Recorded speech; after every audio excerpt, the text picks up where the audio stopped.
Hello and congratulations on getting access to this video course on email marketing automation. We're going to talk about how to set up your email autoresponder using GetResponse. And in addition to that, we'll talk about some more advanced strategies as well. So this is video number one, which is the introduction. And what I want to do is talk about mindset, because having the right mindset is crucial before you actually jump in and begin to build your list and use this system to essentially build a relationship with your prospects. And of course, in addition to that, with the intent of course, getting them to open your emails, getting them to click your emails, and then of course, get them to buy or take whatever action that you are trying to get them to take. Now, as far as mindset goes, you want to think quality over quantity, meaning instead of trying to reach everybody, instead of trying to get 1,000 people onto your list, don't worry about the big list. Be concerned more about attracting the right person. So at the end of the day, you want to make sure that you build a list of people who have the problems, who want the solutions that you're providing. Now let's talk about what you need. Obviously, you're going to need to have a autoresponder account, and we're going to be using GetResponse. So if you want to go to getresponse.com and create an account, you can do that, and we'll be walking you through step by step. You need to have a product or service to sell or an affiliate product. So either it's going to be your own product or it's going to be somebody else's product. But either case, you're going to need to have an end goal. You also want to have access to an email autoresponder series. In other words, a bunch of emails that are sequenced from day one, day two, or however you want to set it up to build that relationship, to warm people up, essentially. Now, don't worry if you don't have one right now. You'll actually learn how to create one that converts and gets high open rates and high click-through rates. So here's a quick overview of what's inside this video course so you know exactly what to expect.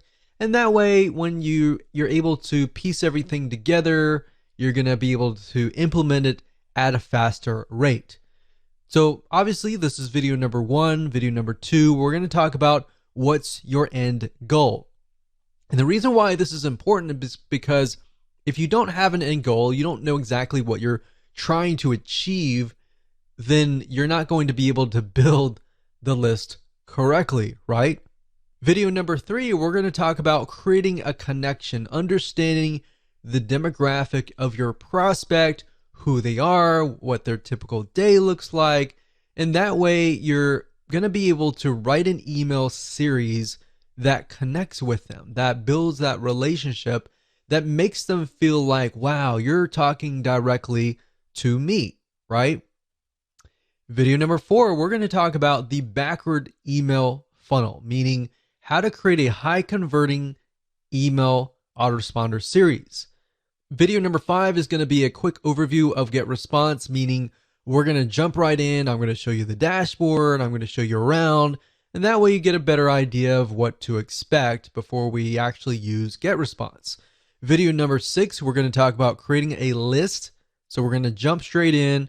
I'm going to show you how to create a list. I'm going to show you how to set up an autoresponder series in video number seven.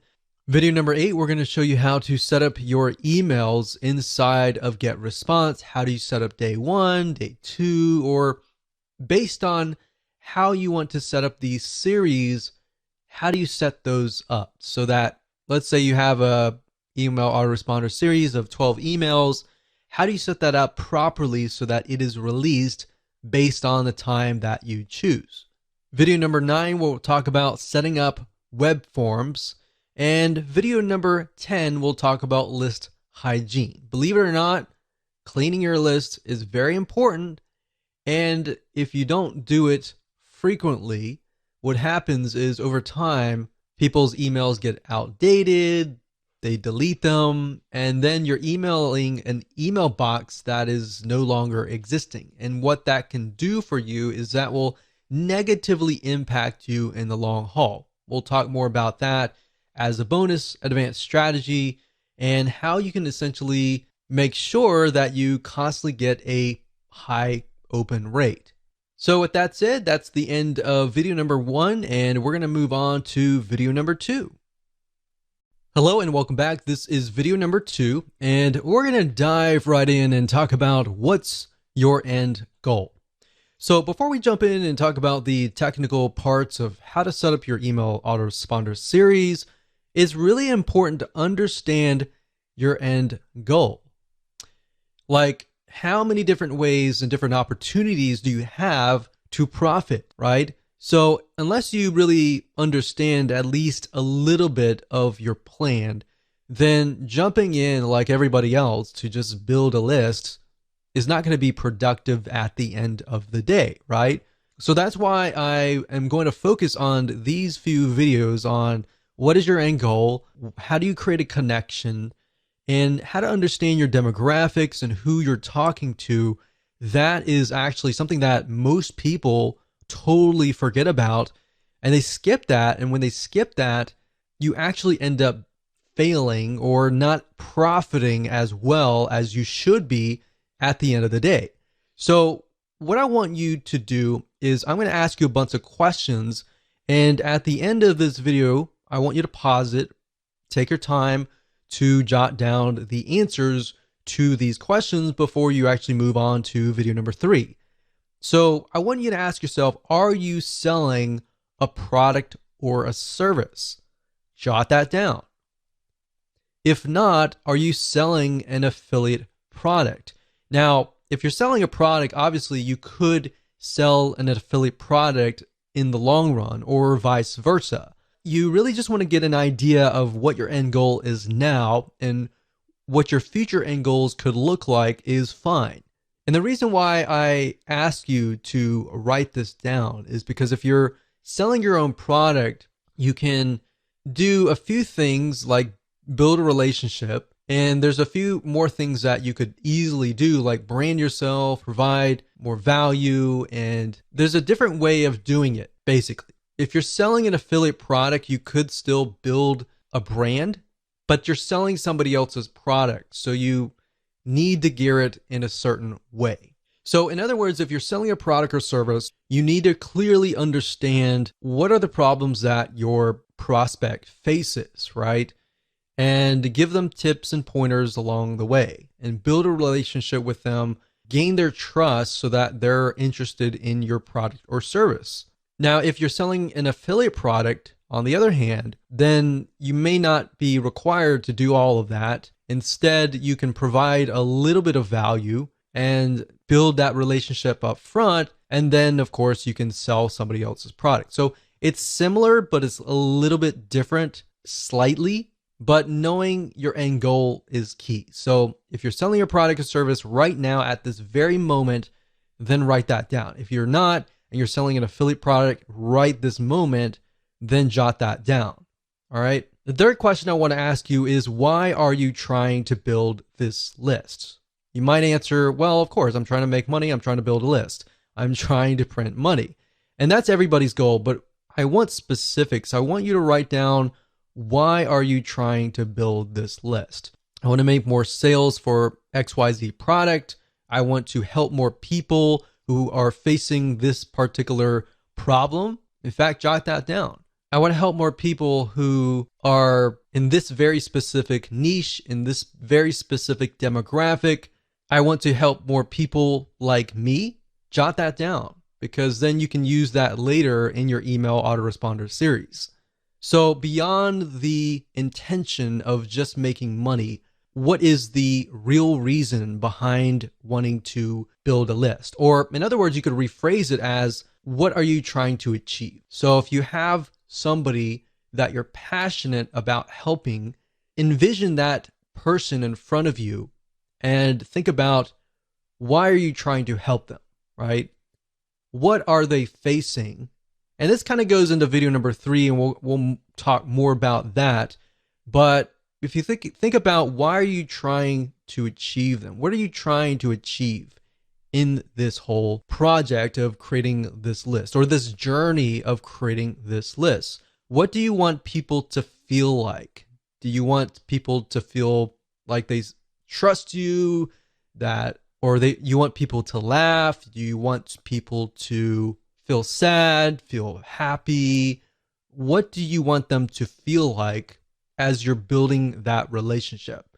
Now, you might ask, why would I want somebody to feel sad? Well, if you're trying to gradually build up to that point of trying to sell them, you want to focus on their pain. Not necessarily your goal is to make them sad, but your goal is to find their pain and to show them that you understand their pain. You understand where they're coming from, right? And from that point, how do you heal them? How do you help them? How do you solve their pain? All right. So that's what you want to do, and jot that down. So what I'm trying to get at is there should be a very specific reason why you're building a list. Building a list just because you're told that it's a great way to print money is not the best reason. In fact, money should come last. Helping people should come first. If you can help 1,000 people and those thousands of people are truly helped, or you provide them with a solution, even if they were to pay you $10, every single one of them, that would be about $10,000. Now, that doesn't mean that 1,000 people will sign up on your list and all 1,000 people are going to buy from you. My point is, what is that passion? What is that drive that comes first before the money? Because if you focus on that and you focus on helping people solve their problems, believe it or not, you're actually going to build a more successful business compared to the other guy who is just focused on building a big list for the sake of money. Hopefully that makes sense. So these are all very important questions, and you should pause this video right now and write down the answers to them before you move on to the next video, which is video number 3. Okay, so welcome back. This is video number 3, and we're going to dive straight in, and we're going to talk about creating a connection. So you kind of got a sneak peek preview of a little bit about trying to create a connection in the previous video. But before we write out your email autoresponder and of course jump into the technical setup, you really need to understand people's problems, what they face, and what the solutions are. So what I'm going to do in this particular video is to help you figure that out and help you solidify what that really looks like. Because the reality is that before you can even do that, you need to do a bit of research, kind of demographic research, or in other words, what does somebody look like? What does your prospect look like? And understand what somebody's typical day looks like.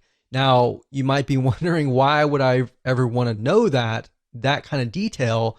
That's actually very crucial, because if you understand what happens in their day to day, you will understand their frustrations. You will understand their happiness, you'll understand their problems, and you'll understand how to create a connection with them to go beyond just, okay, you're behind the scenes, you're behind the computer kind of thing. You'll create a connection, even though you're worlds apart or countries apart, you will create a connection that will click. And that's the end goal of this particular video. That should be the end goal of your list. So my question to you is, does your prospect within your niche lean heavily towards male or towards female? Or does it equally move towards both male and female? So in other words, in order for it to lean just towards female, is if, let's say for example, that niche is 90% female, or even 95% female, or even 75%. But even 75%, you're kind of moving towards that 50% so that it's both male and female. But if it's heavily towards males or heavily towards females, 80% above or 90% or above, then you want to jot that down. The next question is, what is your product or service or affiliate program trying to solve? So let's pick a niche. For example, survival niche. That niche tends to lean more towards males. And if you think about it, why would they be interested in survival? Well, natural disasters like earthquakes, tornadoes, and all of that can happen. The best thing to do is be prepared. So a lot of times, whoever the breadwinner is, male or female, but this just happens to lean towards males more heavily, they think about what could happen in those situations. Is my family prepared? Or am I prepared enough to help my family in these dire situations? So if you have a product in that case, then you could essentially build a lead magnet or an email autoresponder series that touches on those pains, those fears, the ones that keep them up at night, knowing whether or not their family is going to be safe in these natural disasters. It doesn't matter if you're selling a product or service or an affiliate program. The whole goal of every single one of these items is to build a relationship first.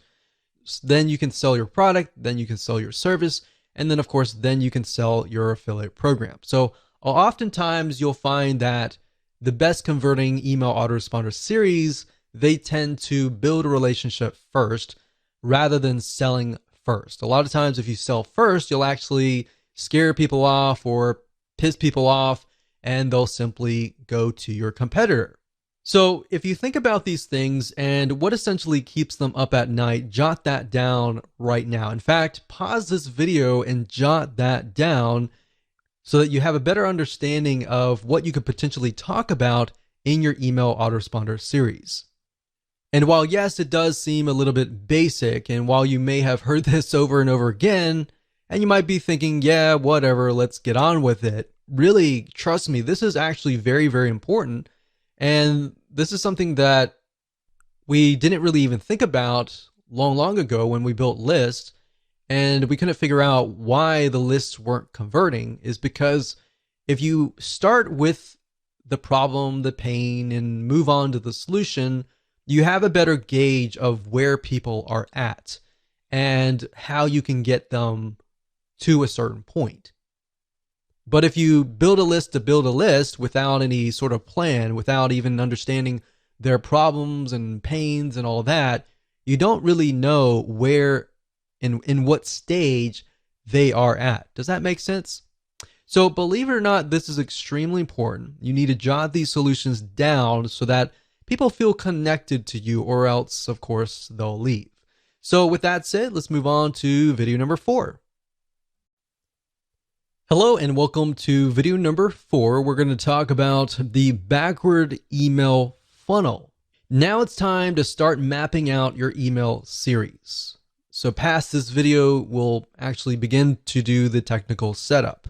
So obviously, if you do not have an email series yet, then make sure to watch this video step by step, watch it twice, because we're going to show you how to create a high converting email funnel. Even if you have an email series that is already written up, I highly recommend that you watch this video, because we're going to talk about some more advanced strategies that will help you create an email series that will get higher open rates and higher click-through rates. So if somebody gets your email, they're going to be interested and they're going to click through. So to speed things up, you're going to learn how to set up a backward email funnel based on what you wrote in video number 3. So if you didn't jot things down, then make sure you go back and do that. But of course, if you're a visual learner and you want to watch through everything first, that's fine too. Now, the point of the backward email funnel is to start at the very last email, which typically starts with "buy my stuff" emails. And it'll make more sense when I show a mind map and the process of how to create the funnel. Now, the reason why we want to go backwards is because psychologically, when you move forwards, when you write the first welcome email, the second email, and all of that, it's actually very hard for the brain to think that way. In fact, if you start at the very last end goal, which is "buy my stuff," you'll begin to think of the missing pieces and how you can fill out. Let's say you have email number 12. You'll figure out email 11, 10, 9, 8, 7, 6, 5, 4, 3, 2, 1. very, very easily. And it actually, psychologically, you'll be able to speed it up. You'll be able to create a higher converting email funnel. So to kind of give you a brief idea, the emails before that should build a relationship, should hone in on the pain, because you got to assume that the people that are coming to this list are people that do not know you. But of course, if they know you, then that's even better. So what you're trying to do is do the worst case scenario where people do not know you. Create an email autoresponder series based on that. If you do that, you'll actually get a higher conversion rate. Obviously, there's no guarantee, but statistically from our own test, that's what we found. So in other words, most of your prospects aren't going to know you. They just have an issue or a problem that they want solved. In fact, most of them don't really care about you. They just want a solution to their problems. Now, of course, over time, as you write to them, you give them solutions to their problems, not the complete solution, which is going to be the end goal, the product or service or affiliate product, but little snippets of gold, little snippets of tips here and there. Over time, they will build a relationship with you. To make more sense, what I'm going to do now is break things down via a mind mapping software. So let's go ahead and do that right now. Okay, so now we are at Lucidchart, which is a flowchart system. Now, you don't need to use them. You can use anything that you would like to use. You can even use a piece of paper. The point being is that a lot of people, they tend to start with the welcome email, or they immediately go into buy my stuff. And if you think about it from your own standpoint, if you're interested, but you're not really interested in any specific product, but you are interested in maybe solving your problem. I mean, who likes to go to car dealerships and have somebody hound over you to say buy, right? Most of us, unless we've done our own research before and we're there to buy, we're not ready, right? So that's why I say start at the very end. Start where you want to get people to buy your stuff and then move backwards. So if this is your, let's say, 6th email or even 12th email, doesn't matter. You just want to start at the very end. And then what we want to do is we want to move backwards. So we're going to move from here all the way back over here. So buy my stuff email back over here. Now you might be thinking, well, what exactly does that look like? So let's take, for example, the example that we talked about earlier about the survival product. So let's say, for example, that we are selling survival kits, maybe meal kits. So what is related to meal kits? So if you think about it, when you have an earthquake or you have a tornado and all the power grid has essentially been disabled and you don't have access to a microwave or anything like that, then how do you survive? So what kind of content could you essentially provide? So if we open up our little nifty notepad here, we could just start brainstorming survival meal kits. Maybe the top 10 ways to create your own survival meals.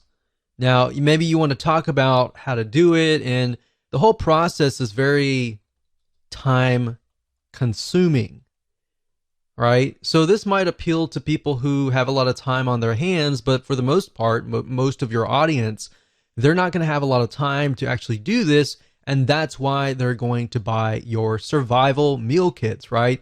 So maybe you can talk about top 10 ways to create your own top number 10s, and start with the number 10 and then go to 9, 8, 7, 6, 5, 4, 3, 2, 1 kind of thing. So maybe at the last one, you mention that and you say, well, this process is very time consuming. So if you want to skip, if you don't have 40 hours a week or something to create these meal kits, and you don't want to create it, and so if you want to skip that process And you can start listing why are your meal kits better than everybody else, right? So in that case, you could say, well, they're better because they're freeze dried and they will last longer. So if you were to create it like a DIY, if you were to create it yourself, then maybe it would last like 1 month. But if you come with us, then ours will last like 12 months. So if you're out in the wilderness and you got 12 months, then these foods will last you about 12 months. I would start hitting on pain points, fears, power grid out. So not having power for more than a week. And that's happened. We've seen that in a lot of natural disasters where there's no power and there's literally no food in the grocery stores. And there's like chaos and everything like that. So the point is, how can you take these items here and then insert them into your top 10 ways? So when they sign up for top 10 ways to create your own survival meals, or even top 10 ways to survive in earthquake, then you start naming the top 10. So number 10, it can be, something. Number 9 can be something. And number 1, or you could do like top 5 ways, and then email them 5 emails. And by the 5th email, you've provided so much value that they are going to trust you. And then you can have the survival email kit. So then you can have the buy my stuff emails.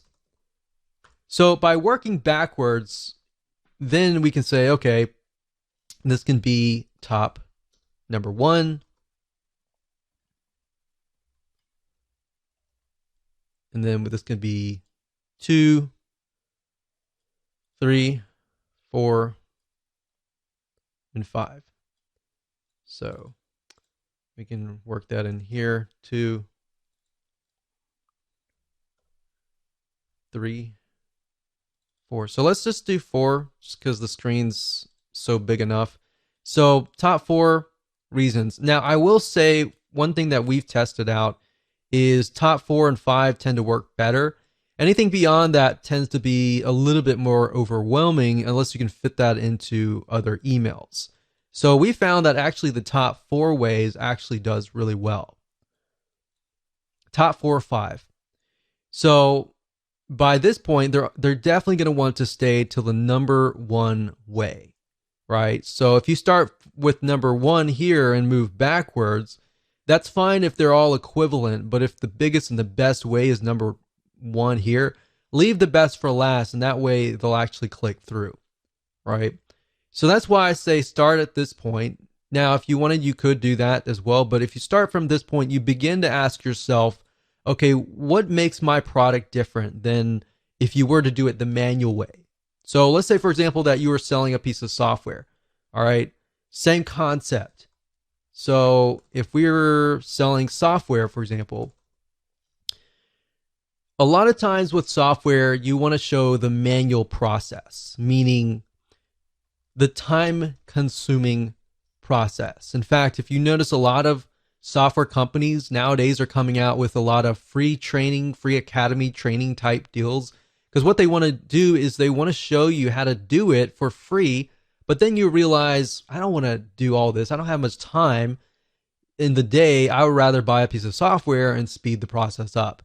But in order to get you to that point, they need to show you the value, right? In order to that, you need to see the value. So in that light, you could show the manual process. So let's show you a different scenario here. So let's move this down. So this is a totally different scenario here. So let's say, for example, you're selling a piece of software.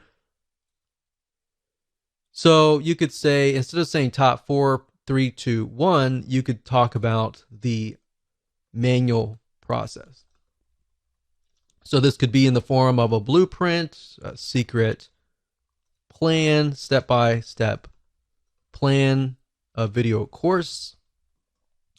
And then you talk about every single email. Maybe you send them to a 5-minute video, which, by the way, if you do videos, make sure that your videos are short and sweet, especially if they are kind of lead magnet type videos. It's fine if it's a video course that they just purchased, like this one right here, But keep in mind that they have a short attention span. So if you do this, maybe the first thing would be, if this is a blueprint, what I would do is I would do a PDF, like a PDF blueprint.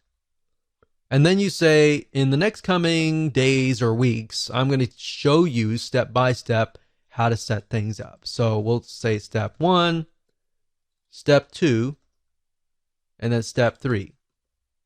So what you're doing here is you're showing that they need all of these emails in order to create a complete system. If you give everything up front at the first email, they're not going to have a reason to stay, right? So you want to make sure that you have it so that this is a complete system. So if they unsubscribe here, it's going to feel incomplete.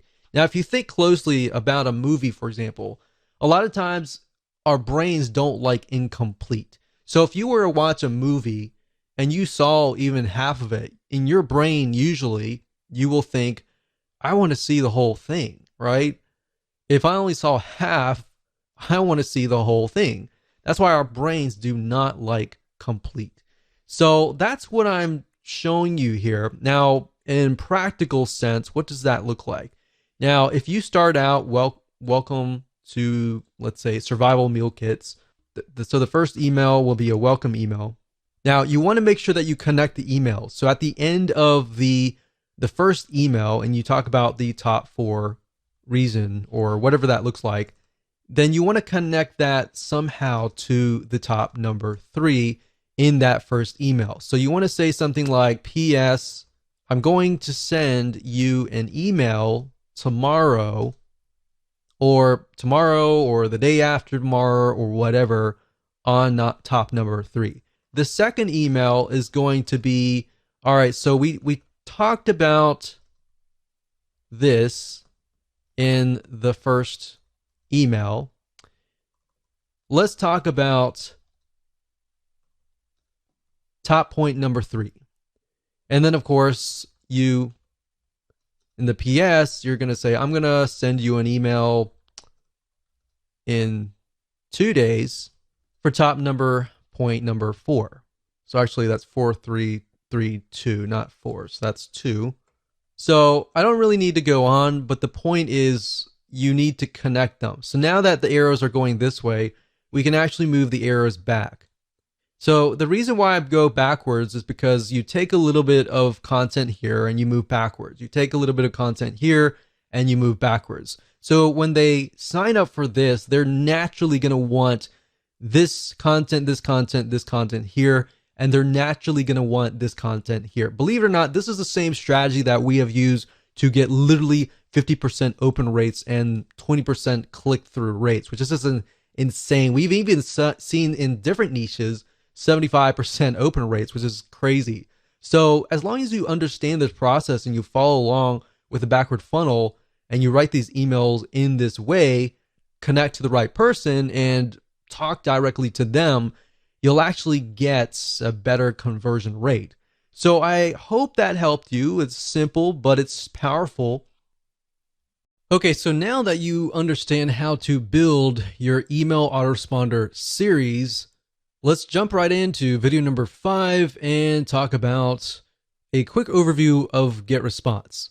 And what I'm going to do in this video is to give you a overview of the dashboard itself. I'm going to walk you through, we're going to log in, and that way you have a better idea of where everything is and what we're going to actually use. Okay, so what you need to do is go ahead and go to getresponse.com, as you can see here, and you're going to see some basic plans, and I recommend that you get the very basic monthly plan. Don't do annual yet until you get a better idea of if you like GetResponse or not. Now, it runs very similar to other autoresponder systems. Some are beneficial in certain areas, but at the end of the day, we're just trying to build a basic list. So up at the top, you're going to see contacts. Now, obviously, if they change the user interface, it will be slightly different. Now, the basic plan is just going to give you access to the contacts, which is building your list and doing broadcasting and creating autoresponder series.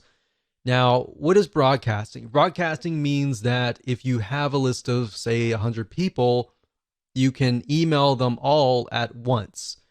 The autoresponder series, however, on the other hand, will work based upon how and when somebody actually signs up. So if somebody signs up today, their autoresponder series sequence is going to start today.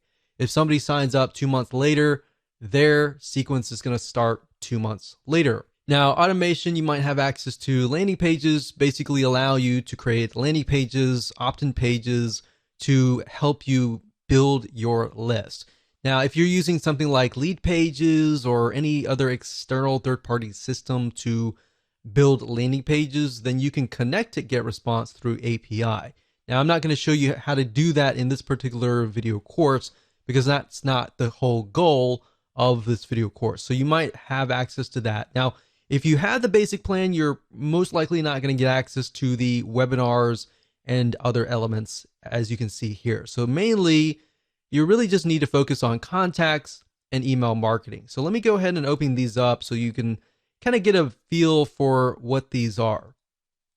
So this one right here is the contacts. So when you click that, you're going to see lists, which are the different lists that you can create for your individual products. You could create a customer list for one product and then maybe a prospect list for that product as well. And like I said, the more specific the list is, the better it's going to actually convert in the long haul. So you have lists, you can do a search, you have statistics on seeing what's actually happening within your list. You have list hygiene, which allows you to clean your list and blacklist. Basically means you can blacklist them from ever signing up in one of your web forms ever again. And you have other items here, but we really don't need a lot of these. Really, you just need to focus on lists, which allows you to create a list. You can add contacts if you have, an external spreadsheet of email addresses. Then we go to email, and under email marketing, you have newsletters, and then you have autoresponders. Newsletters are like broadcasting. So if you email them one time and everybody gets the email at one time, and then autoresponders are, of course, what we're talking about in this course. Drafts are simply emails that you created, but you haven't really sent them out yet. So you can retrieve them at a later date if you want to. And of course, you have RSS to email. We hardly use that, in statistics, which you definitely need to use. And of course, if you click on landing pages, you can go here and create landing pages. Now, the items that we're really going to focus on are mainly, like I said, creating a list, like here, and then creating an autoresponder series right here. So with that said, let's move on to the next video. Welcome to video number 6, and we're going to start getting technical, and I'm going to show you how to create a list within GetResponse. And a list is basically the first step. You can think of it like your campaign, and some autoresponder services will actually use campaign as the name of the list. So you'll see list, you'll see campaign, and it's pretty much all the same thing. Now, before we talk about different ways to build your list and different types of opt-ins like single opt-in or double opt-in confirmation lists, and which one is potentially better for you, when you create your lists, a lot of times a question might arise, which is, should you create a different list for every single product that you have? Should you create a different list for every different affiliate product that you're promoting? And the answer for that is this: yes. And the reason why is because when you're creating your list, you want to get as specific as possible. You don't want to have one list that covers 5 different products, because you're not going to know which product is which customer has purchased which product, right? And even if you can segment it further and deeper than that, like let's say somebody has purchased this product, but they also purchased like a one-time offer. Or this other list, you have somebody who purchased product A and did not buy any of the one-time offers. So that way you have a better view of who is actually on that list. And that way you understand exactly what stage they are coming from. Now, what I want to do now is talk about double opt-in versus single opt-in. And this is a very common question that is asked over and over again, and a very, very important question. Now, if you don't know what these are, pay close attention. We're going to talk more about what each of them are. And then, of course, we'll talk about the advantages and disadvantages. So single opt-in means if somebody subscribes to your email list, they go to your landing page, they fill in their name and their email address, and that's it. When they click submit, they get automatically added to your list. Now, here is the problem with that. If they do that, there's no way to prevent them from entering a fake email address. So nowadays, most people are very reluctant on giving out their email address. So therefore, there's a lot of email services out there that give you a disposable email address that only lasts sometimes 10 minutes. Now, the problem with that is that when you get fake subscribers, it will actually hurt you in the long run, especially when you email fake emails. Because at the end, whenever you send out emails, Gmail, AOL, and big companies like that, they'll see that you're sending emails to fake emails, and then of course they will think that you're a spammer. So what we found is 3 out of 9 times, or even more, sometimes even a half, most people will enter a fake email. So the bad news is if you build a list of single opt-in subscribers, your email service will assume that you're a spammer, and then out of nowhere, your account will get shut down months later. Or worse, you can continue emailing them, but all these different email service providers, or what we call ESPs, like Gmail, AOL, and more, they will start listing you and blacklisting you as a spammer. So every time you email out, you don't know how many of those emails are actually getting to your subscribers' email box. So even the people that want to hear from you, the emails might be going to their spam folder. So this isn't something that a lot of people are told and when they begin, and they normally find out later. So if you don't even know about this, then this is actually very common. Most people don't really realize that this is actually happening. Now, one way a single opt-in can work is if you are getting customers to subscribe to your list because they already trust you. So the only time that I would use single opt-in, in other words, is for people that actually trust you and that have spent money to trust you. Here's what double opt-in is. Double opt-in is when somebody signs up, and let's use the example before where they fill in their name and email address on your landing page and they click submit. Now, at this point, they're not going to be added to your list. They're going to be added to a sort of pending list. Now, what they have to do in this case is they have to prove that they are the owner of the email. So what happens is they get sent an email asking them to click a confirmation link. And when they click that, and once that is done, then of course they're added to your email list. Now, if they fill in the name and email address and it's all fake, then of course think about that. That email will never reach them. And that protects you by allowing you to build a quality list. So instead of building a big list of 1,000 people, you might be building a list of 100 or 200 people, but these people are basically saying, I want to hear from you. Now, there have been studies, there have been tests. Some say that double opt-in works better. Some say that single opt-in works better. So really, at the end of the day, you're not going to know until you actually test it out. Now, given that double opt-in, if you send about 1,000 people and you get, let's say, for example, a 50% conversion rate, then 500 people may opt in. And if it's a single opt-in, then of course 500 people will be added to your list. But if you do double opt-in, 500 people may opt in, and maybe 100 of those are fake, and maybe you'll only get 300 people to actually confirm their email.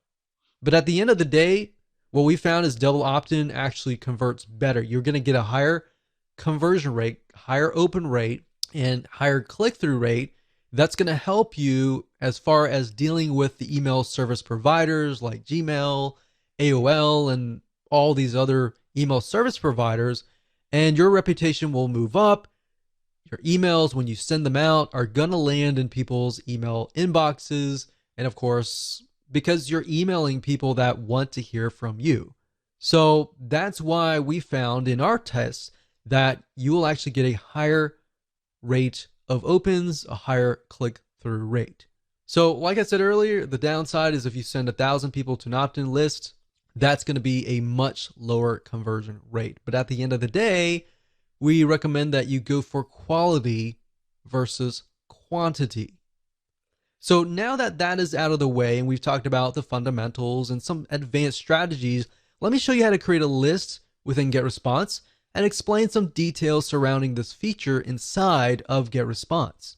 Okay, so as far as creating a list, it's actually very, very easy to do once you understand how everything is laid out. So even though it might take me about 5 or so minutes to teach you, once you get a hang of this and once you start creating a list after list after list, it'll actually be easy. In fact, as I will show you in just a minute, once you have created your list and you've created all the settings and done all that, once you create the second list, you can actually copy the settings from the prior list. So you don't have to set everything up again, essentially. So what you need to do is go under contacts, click on lists, click create list, and then of course, name your list. So we're going to do a new test list 1. And of course, you can click copy existing list settings. So if you've already created a list before, you can select that. You can select the list that you want. So you could select whatever list that relates to that particular product and then set that and click create. So we're not going to copy any settings here. We're just going to do it from scratch. We're going to click create and there we go. So this right here is the new list. So now if you put your mouse over here, you're going to be able to see other elements like add contacts, make defaults, settings, show contacts, show newsletters, and show autoresponders and delete. So adding contacts, what that means is if you have a external list, let's say for example, you have an Excel spreadsheet of a list of customers, then you can click add contacts and you can actually import those contacts into GetResponse. Now I would say be very careful with this. When you do that, make sure you clean your list or make sure that your list of people are active. Now, the reason why we don't really do this a lot is because when you're just starting out with GetResponse, you're building a reputation, or GetResponse could be ConvertKit, could be any other autoresponder series. You're building a reputation, and the best way to build a reputation is to start from scratch and build a list from scratch and build a double opt-in confirmation list, because then you will get less people who are spammers, fake emails, and all of that. You get people basically who really want to be on your list. Now, make default, all that means is that when you email out, it's going to come from this list. So we don't really want that. Now, click on settings here. And settings allows you to see the name, of course. Now, keep in mind that when you use something like Leadpages or any other landing page creator and you connect to the GetResponse API, what's going to happen is you're going to see the list name. So when you connect to GetResponse and you refresh the details and you connect Leadpages, for example, to GetResponse, you're going to see the list name. So you want to make sure that you choose a name that is something that you will remember and that is clear to you. So you want to try to create a naming convention, essentially, because you're not going to see the list title or description or any of that. So what you could do in GetResponse, however, is create a list title and description so that if you ever forget what the list name is, then you can always refer back here and figure that out. Now, the next thing is you can choose the category, as you can see here, and of course the language. Now, right below that is going to show the postal address, which is very important. And this address is going to show on all of your emails. So anytime you send out a newsletter broadcast, which is to everybody, or an autoresponder series, they're going to see your mailing address at the very bottom. So if you want to, for example, rent a UPS mailbox or a post box and put that there instead of putting your own private mailing address, that would be highly recommended for you to do. Now, of course, this just allows you to customize the list. You can add your logo and all of that. Now, if we click on subscription up at the top here, you can see that this option will allow you to receive subscription notifications. So basically, every time somebody signs up on your list, you will receive a notification. Now, this is nice to have in the beginning when you're starting out, so it's kind of like a little motivator. But as time goes on and you start building lists of thousands and thousands of people, you most likely want to select this off. Now, what this here, it says require extra confirmations, double opt-in. What that means is the double opt-in list. Now, if you select this here, what that will do is whenever you create a web form and somebody signs up on that web form, they will be required to obviously confirm that they are real. So we highly recommend that you do that. Now, API subscriptions, what that means is that if you're using a third-party system like Leadpages and you're connecting through API and somebody signs up through there, unless you select this, it won't be double opt-in. If you deselect this, then it'll be single opt-in. So that's the main differences between these two. Now it says preview pages your contacts will see. So this is very standard. Once you understand this, this will be standard throughout other systems. But the confirmation page is a page your contacts see after they confirm sign up. All right. So if somebody were to sign up via the web form and they click the confirmation link, they'll be sent directly to this page. And then, of course, the unsubscribe page is the page whenever they click the unsubscribe link. So unsubscribe success page basically means the page your contacts see after they unsubscribe. And of course, newsletter directory, your newsletter archive page. We don't really use that unless you want to show people all of your archives. And of course, you can tell the system where you want to host your confirmation page, either getresponse.com or a custom URL. So if you don't want to use getresponse.com's standard page and you want to use your own page on your own domain, you can select this and send them directly over to there. And of course, you got the confirmation message, and you can say, I want this message to be in HTML format or plain text. Now, if you're asking which one is better, it really depends. You're going to definitely want to use HTML. Plain text is just plain text. There's no graphics, there's no nothing. It's just plain. So at the end of the day, it really depends on your list. And of course, you can change the confirmation message, which is the message that they'll receive saying, okay, we received a notification that you signed up on this list. Are you serious about this? Or was that actually you? So you can change the subject line to something that's related to what they signed up for. And then the from address is, of course, your email from. And if they want to reply to, you can send them to the same address or a different address. And of course, when you're done, you can click Save Confirmation Message. Now, if we go back over to here and go under the new test list 1 and put my mouse over here, so we went to settings and show contacts. All that does is just shows your contacts. So obviously, if you just created a new list, you're not going to have any contacts. If you do have some contacts, you'll be able to see that information there. Show newsletters basically allows you to do broadcasts. So if you click this, you can do that. And of course, show autoresponders will allow you to create an autoresponder, which we'll dive in further in the next video. Hello and welcome back. This is video number 7, and we're going to dive right in and talk about setting up your autoresponder series. So once you create a list, you need to set up an autoresponder within GetResponse. Now, understanding how an autoresponder works is actually more important than understanding the technical parts. The technical is actually very easy. Understanding how an autoresponder works is crucial, because then it doesn't matter if you're using GetResponse or any other service. This can actually cross different platforms. as long as you understand the concepts. Now, an autoresponder allows you to choose when you email your subscribers, the time zone, all of that. Now, a very common question that we have seen is, when should you email your subscribers? Or even, how many times should you email your list?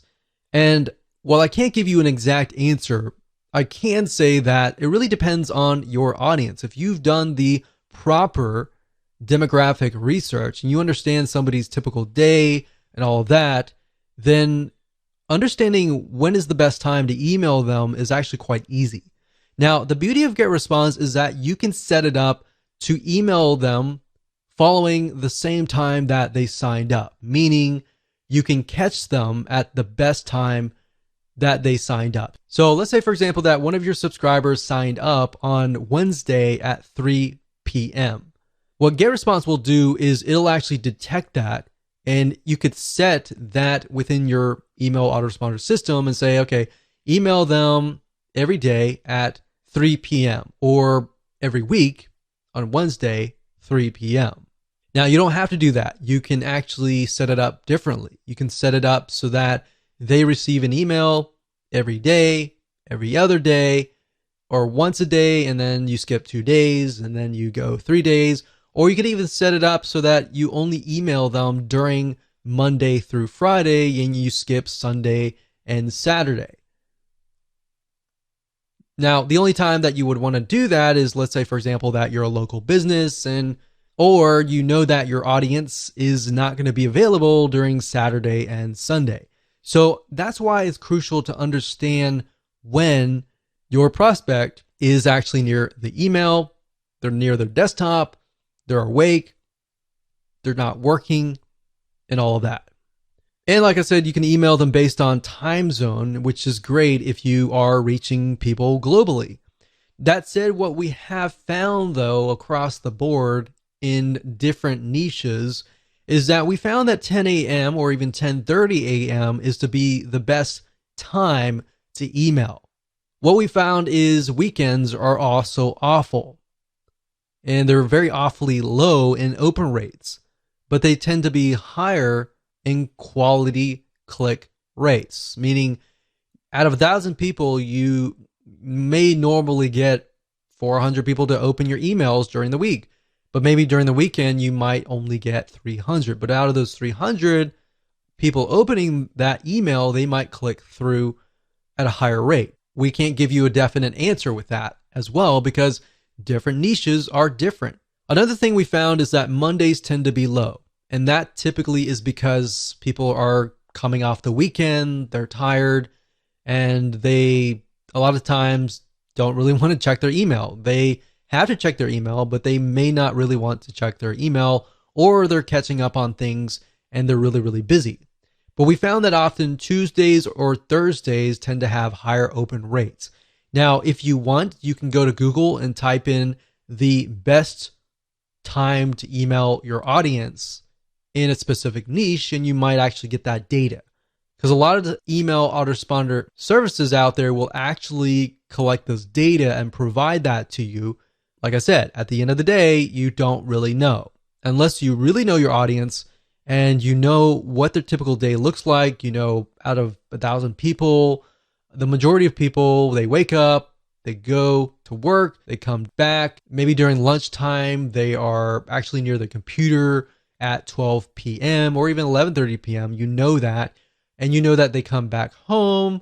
The best time to reach them may be 7:30 or 8 p.m. during their time. So that's why understanding their typical day and what that looks like is so crucial. So now that I've covered some basics here, let's jump right in, go to GetResponse, and I'm going to show you how to set up an autoresponder series using the GetResponse system. So there are two different ways to create an autoresponder series. You can either go under email marketing and straight to autoresponders, or you can go the roundabout way if you're at the contact list section and go under contact lists, go where we showed you earlier and select show autoresponders. But if you select that, you're essentially going to be sent over here. So it's just easier to go here. But I wanted to show you that just in case you have a better idea on how to navigate GetResponse. So now that we're here, we can click Create New, and we're going to create a new autoresponder. So this was the new tests list 1. And we could call this like survival meal. So this is obviously for you and you alone. Now on the list, we have to connect the autoresponder to the list. So we have to select this and then find the list, which is the new list 1. So we're going to click this. And as you can see here, I went ahead and selected that. So you need to connect that too, otherwise it's not going to work. Now, right here, this tells you when do you want the first message to be received. So after they confirm that they are indeed real and genuine, then the next thing is when do you want them to receive the email? Now, it's my recommendation that you immediately send them an email. So I would put day 0. And while that doesn't really make sense because it should be day 1, that's how most autoresponders are set up. So day 0 really means 1, immediately. Day 1 usually means the next day, 24 hours after that. So that's that. You can send the message immediately with delay of. So if you select that, you could say, well, I want them to receive it maybe a couple hours later. So the way and the reason why you would need to do that is, let's say, for example, that you're a consultant and you get people signing up on your forms and you say to them like, okay, if once you sign up, we'll look through your details, and if you're legit, we'll start sending you emails, kind of deal. Or if it's a local business, you could specify that I only want to email on Monday, Tuesday, Wednesday, Thursday, Friday. We'll negate Saturday and Sunday. You could do that as well. So you could send immediately on these days and skip out on Saturday and Sunday. Now, if you're selling info products or software or anything that relies on emailing 24/7 and you don't really want to remove a certain day, you want to make sure that all the checkboxes are chosen. So now what we need to do is we can create the first email. So I'm actually going to dive further into this into the next video, but all you have to do is click create new email, and I'll create the first email here, and then we'll show you how to create the other emails in the future videos. But the message name is the name that will appear in the list of your messages. It's not going to be seen from your subscriber's point of view, but it's just there so that you know what that email is. So if we say survival kits email 1, and that's just for us, the subject, of course, will be different. That's something that your subscribers will see. So you definitely don't want to put the message name. So we could say something like welcome to survival. And then when you're done, you click on next. Now, I don't want to cover too much because we're going to actually show you that in the next video. Hello and welcome to video number 8. And in this video, we're going to talk about setting up your emails. So now that you understand how autoresponder systems work and how to set them up, it's time to set up your emails so that we can fill in the autoresponder series and then connect them to your email list. And we'll make sure that you understand everything from start to finish. So let's jump right in. Okay, so I'm starting off where I left off in the previous video. Of course, message name, like I said earlier, is the name for you and you alone. Your subscribers are not going to see this. And of course, subject line is going to be the title or whatever shows up in the person's email box before they click. So you definitely want to make sure that they know that this is coming from you. So if they signed up for, let's say, survival meal kits, then you need to do that. Or if they signed up for the top 5 ways to make meal kits, so you could say, here's your top 5 survival. So you want to make it short and sweet, but to the point. And if you can think of less words to fit what you're trying to do, that's actually even better. So once you're done, you can actually personalize this as well. So we can say first name, here's your top 5 survival guide. And you can add symbols as well. One thing that we've tested and we found that works really well is emojis or symbols, like so. A lot of emails, you'll notice they don't have a lot of emojis or symbols. So if you can add them, that will actually get people's attention. Now, you don't want to do it too much and overdo it, but that's there if you need it. And then we'll click on next step. Now, it's at this point you can decide what you want to do next. You can either choose pre-designed templates and make it pretty, or you can simply go straight to plain text, which basically means there is not really going to be any graphics or anything. It's just going to be plain with links, or you could do HTML editor. So it's really up to you. If you're just starting out, I would highly recommend that you choose one of these templates because they look really nice. And unfortunately, people do judge you by what they receive. Now, it really depends on your audience. If they really just want the content and they want the report. Now, keep in mind that if you are trying to track if somebody actually opened the email or not, you definitely need to use the HTML code editor. The plain text editor doesn't really track that information, but what it does track is if somebody clicks on your link. Because what happens with the HTML code, they'll insert like an image, and if somebody opens like their email on their phone, it'll load that image and it'll trigger the stats to let you know that, oh, this person actually opened their emails. So that's just something to think about when you get started, because if you only do plain text emails and you do a search on how many people actually opened your email and read it, the data is not really going to be there. All right. So that's why that is important. So let's say, for example, that we're going to go through here. So we got creative agencies, arts, education, financial services, online marketing. So since we're dealing with food in this case, we could select something like this. Now, one thing that I have noticed with a lot of email service providers is that if you insert way too many images, that can actually impact you negatively. Because if you think about a lot of spam email, they tend to contain a lot of images and very few words. So you definitely want to keep a balance of words and images. And you also want to think about, is this going to look right in somebody's email inbox if they're using a mobile device or if they're using a Mac? And there's many different types of resolutions: PC, Macs, mobile devices, tablets, and all of that. So selecting a template is actually very easy. You just point and click and you can get it done. For the sake of simplicity, I'm going to choose HTML code editor. Now, this might look a little bit daunting, but it really is not. If you click on Show WYSIWYG, WYSIWYG is what you see is what you get. And what that means is it's an editor, and what you see is literally what you get. And it's kind of like a Microsoft Word processor. You could say, hey, and you personalize this, so you can do first name. Now, this is only going to work if you are actually accepting their first name and last name on your form. If you're only accepting their email address and you put this here, it'll actually say, hey, friend, or even hey, NA. And you don't want that, the NA part. So if you're not doing that, just say hey.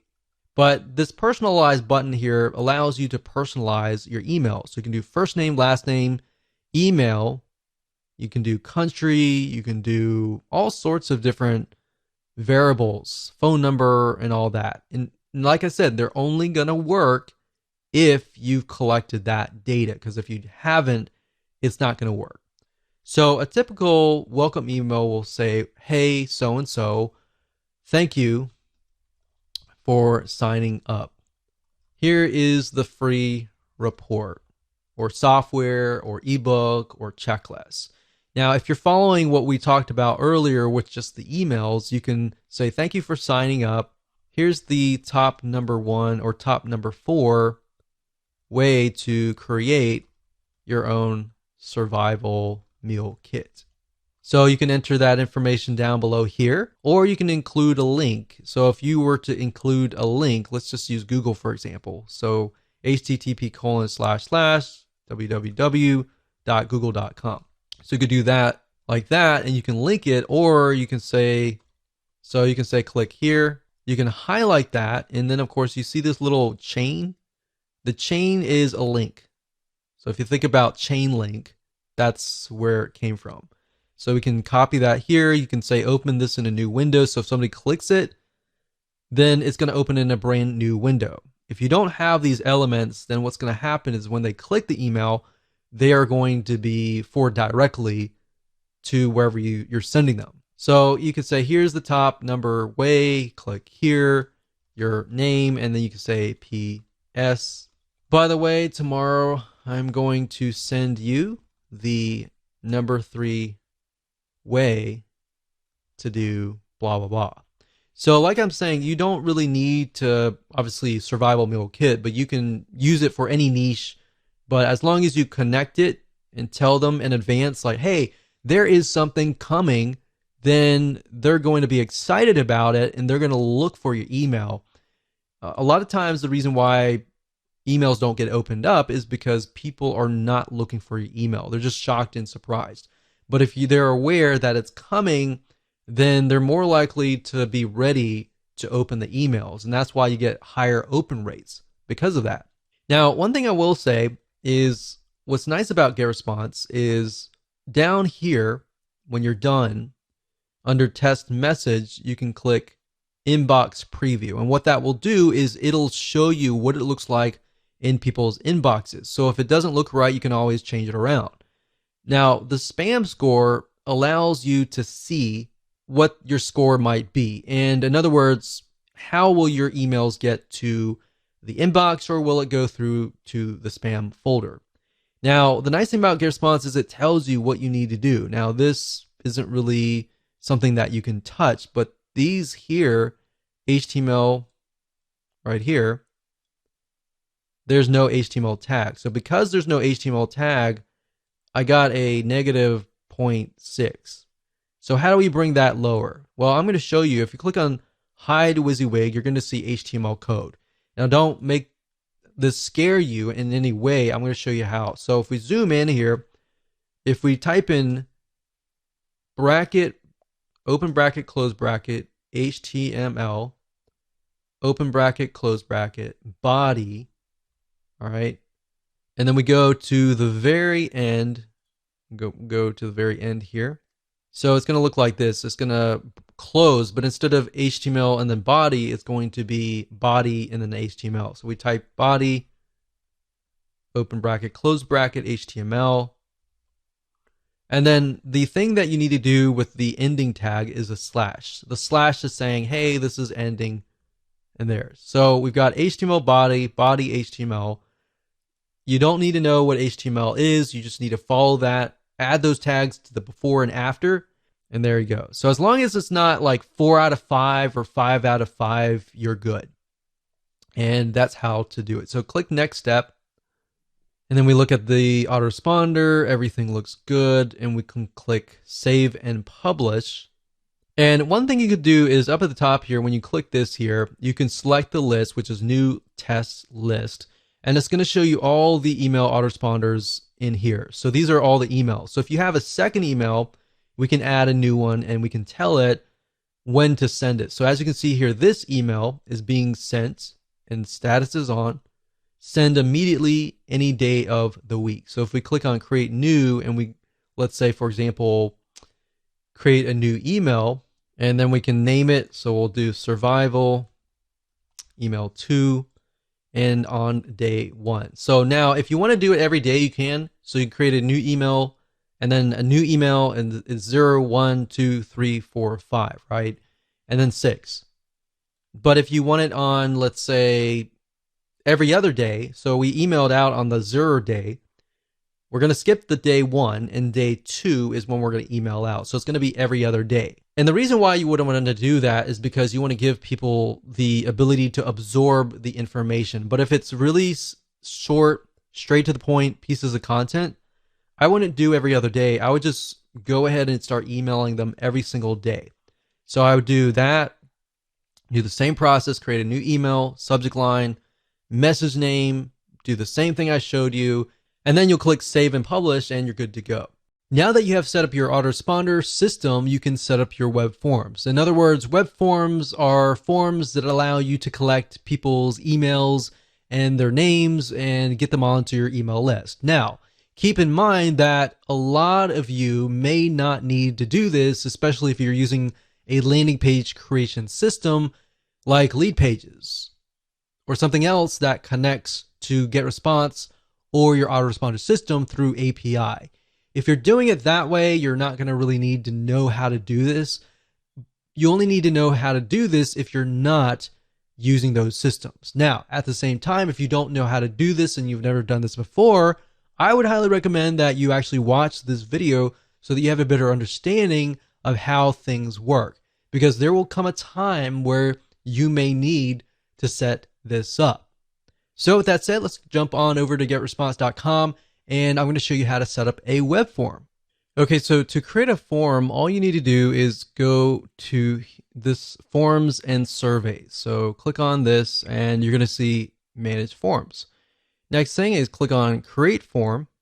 And then of course you'll have the ability to create a form. So you can either use the list builder wizard, as you can see here. So this is a variety of different forms. You can create newsletter signups, free course signups, different types of purposes too, like leave feedback forms, Facebook forms, blank forms, order forms, and more. So it's not just web forms, there are all sorts of different forms. But for this purpose today, and in this particular video, we're going to focus on sign up forms. So we're going to click on newsletter sign up. And even though this information has like nonprofit organization, it doesn't necessarily mean that you have to use that logo. As long as you see something that you like, you can pick it and you can change the graphics, you can change the background, and of course you can change the text. So if we scroll down and we find something that maybe fits our design of our website and our landing page, let's do something like this. Use this template. So now at this point, if you select the items, you can actually change them. So this is a different logo, so we could change it to our own logo, click image, and of course go through the process of finding either a logo or clicking my images and finding your logo. Now, for the sake of simplicity, I try to keep my web forms very simplistic. The text should say something like, sign up for this free report, free ebook, free checklist, the top 5 ways to create a survival meal kit kind of deal. You have to tell people what exactly that they are getting so that they kind of can visualize what they're going to get on the other side. So keep it simple, straightforward, to the point.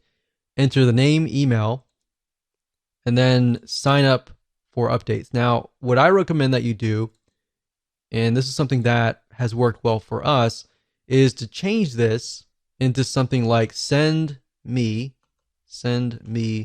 the report.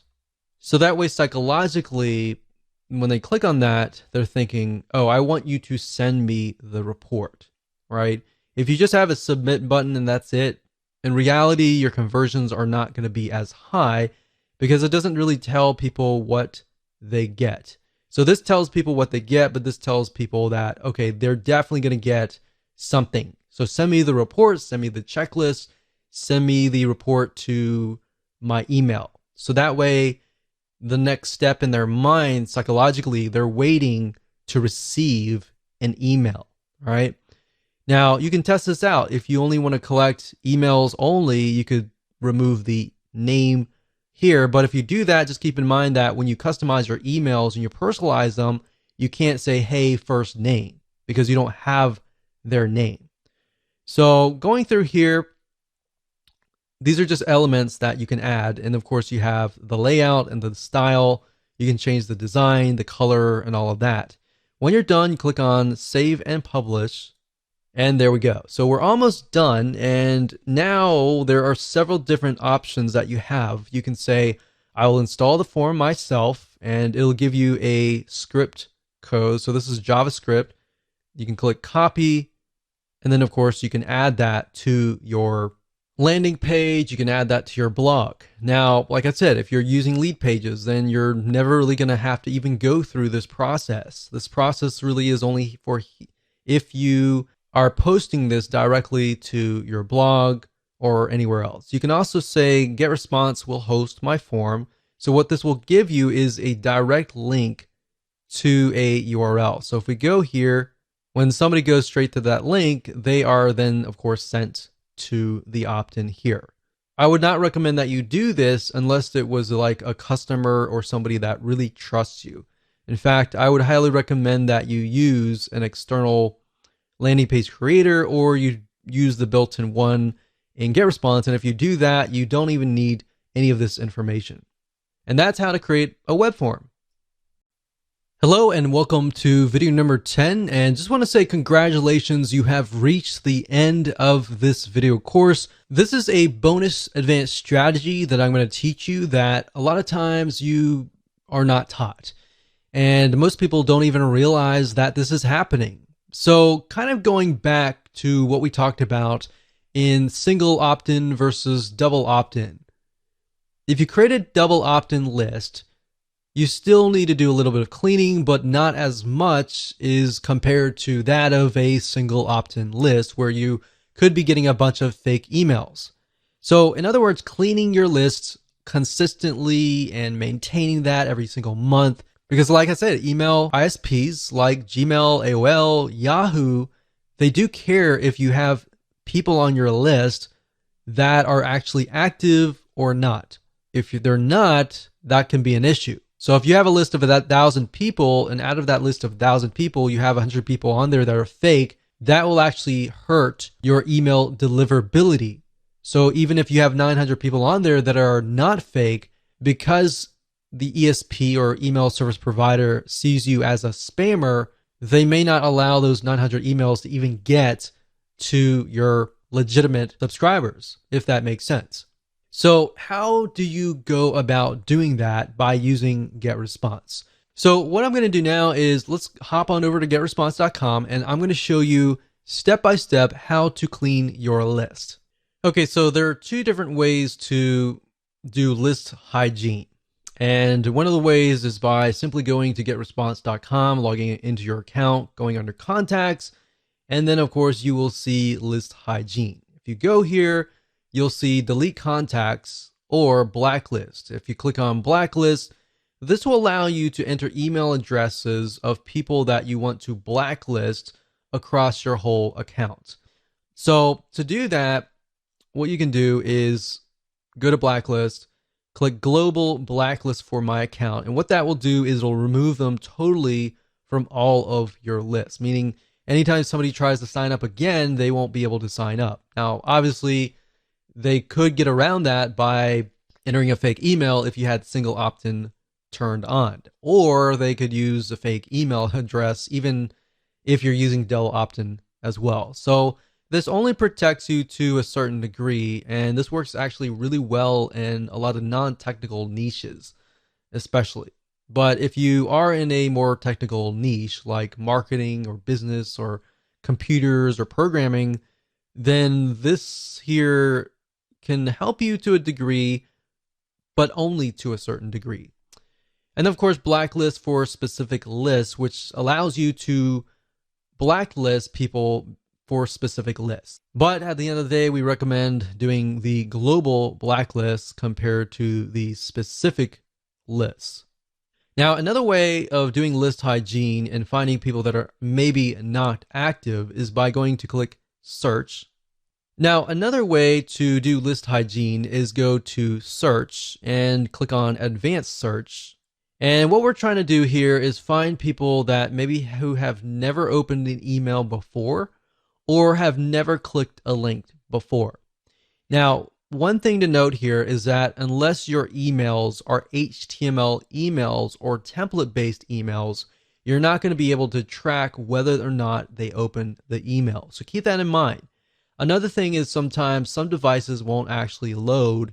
If for example, Gmail, if you send an email to a Gmail account, a lot of times if you'll notice it says that the user has to click a link to allow Gmail to load an image. And if they don't click that and they open the email, then that's also hard to detect. So that just keep in mind that unless you have HTML email set up, that's one hard indication to go by.